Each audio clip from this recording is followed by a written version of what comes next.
Hello everyone and welcome to Sinful Gaming. I hope you're all doing well, I hope you're all staying safe, and most of all, I hope you're all fighting that war against the Grey. Today's video we're going to start collecting Warhammer Age of Sigmar, and today we're going to take a look at the Vanguard box set for the Ogor Mawtribes. In this video we're going to go through, talk a little bit about the Ogor Mawtribes and all the units that come inside this box set, before looking at some other units we can use to expand upon this initial purchase to build up our army with.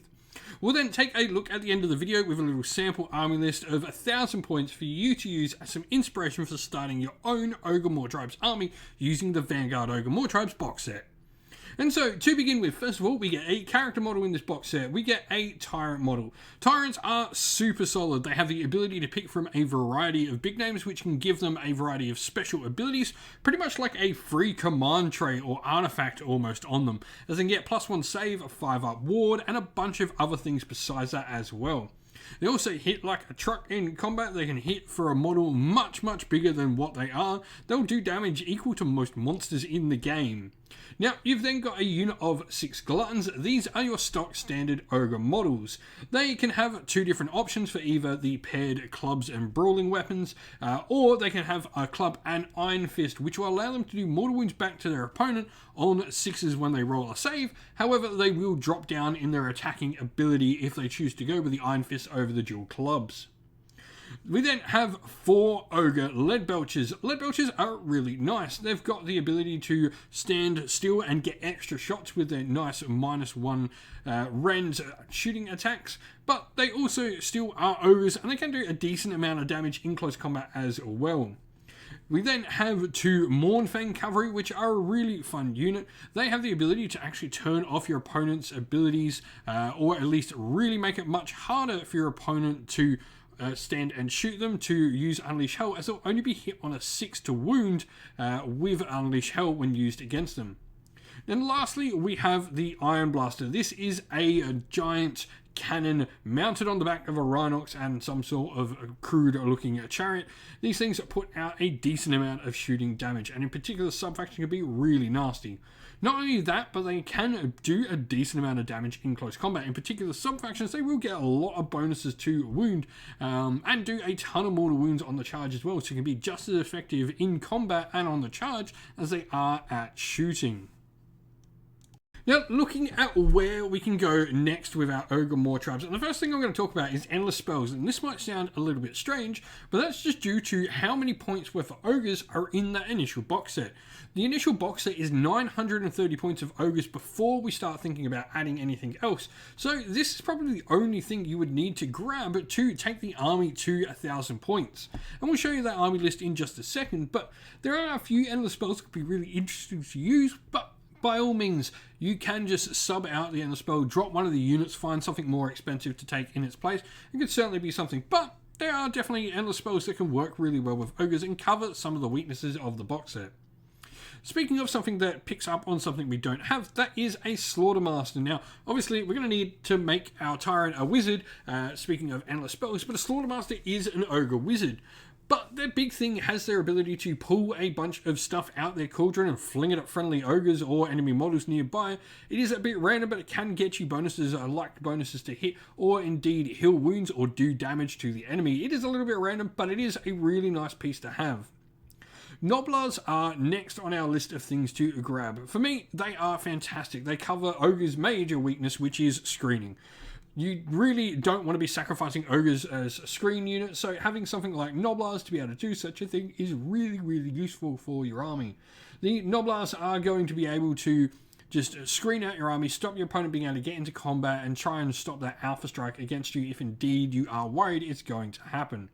Not only that, but when enemies move around the Gnoblars, they'll start taking some mortal wounds as well, as the Gnoblars have laid traps all around them. And lastly, we have the Gorger. I think he is a fantastic piece. He has the ability to tie up some enemy units. He can stop a bunch of abilities being used around him. But most of all, he can ambush anywhere on the table, 9 inches away from enemy units over the course of the game, which I think just make him a really useful piece to have on the table for the Ogor Mawtribes. And so here we have our sample army list. We're going in the Mithras Mawtribes. This is just a super solid beginner-friendly Mawtribe where it just adds +1 to your rolls for your ogre charge ability. We then Mortal Realm of Chamon because, you know, why not? We can be from any realm we want to. No Place for the Weak is our grand strategy, trying to destroy all our opponent's battle line units, and then Triumph for Inspired of +1 to wound. Now, we've gone for the command trait Master of Magic and the Artifact Arcane Tome. This is just going to be for the purpose of getting out an endless spell. Like I said, you could definitely change this up if you want to. You've got 70 points on top of any one of these units to add, or indeed split it between a couple if you want to upgrade one of the units to something else. Drop something, upgrade it, you know, whatever you want to do. We are 5 points. Or rather 10 points shy of being able to take, you know, something like Sabertusk or a Gorger straight away, which is a little bit annoying. But the Tyrant has also got Fate Seeker as his big name, and we've got the universal spell Flaming Weapon on him as well, which is really nice. It's just going to up his damage even more so. For Battle Line, we've got 6 Ogre Gluttons with clubs or blades and Iron Fists, though, you know, you can really go whichever option you prefer. 4 Lead Belches in there, the 2 Mournfang Pack. I love the Gargan Hackers for the damage 3. You haven't got many attacks for them, so why not make them more damaging? And an Iron Blaster in there. Everything is wrapped up inside a Battle Regiment, meaning it's a 1-drop battalion. And the other spell we've gone for is Ravnak Gnashing Jaws. There's certainly other options you could go with if you're not wanting to get stand and shot by some of your opponent's armies. You could certainly look at things like the Geminids of Ulgish, or you could look at other good damage dealing spells, particularly great at getting rid of hordes, which is maybe where you'll get stuck down and bogged down. So something like Suffocating Gravetide is potentially a good use as well. Or indeed, even Chronomatic Cogs is nice to get that extra movement and really turn your ogre's speed on. 69 wounds is right in that sort of sweet spot for this amount of points. No reinforced units, no allies, 10 points under, so there's, you know, a chance we might get the Triumph. If you've got some thoughts and ideas on the Vanguard box set for the Ogor Mawtribes, let us know down in the comments below. And so that is the end of the video. Thank you all for watching. We hope you enjoyed the video. If you did, please don't forget to leave a like and subscribe to the channel if you haven't already, and drop us a comment down below letting us know what you thought about the video. If you'd like to come chat more with me and other members of our little community here, you can do so over on the Sinful Gaming Discord server, which is linked down in the video's description. Also, if you'd like to help support the channel, you can do so either by joining Patreon or YouTube members, or grabbing some merch from our Teespring or Ko-fi stores, all of which are linked down in the video's description.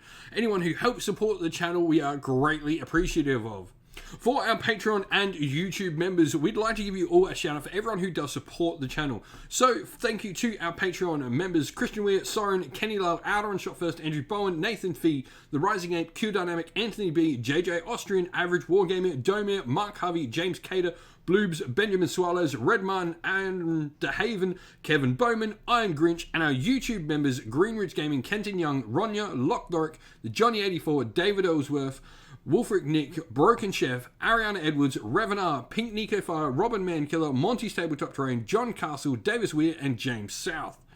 Lastly, a special shout out to Lady Witchfox Art, who does all the amazing artwork you see on the channel. Thank you so much for all the work you put in on that end.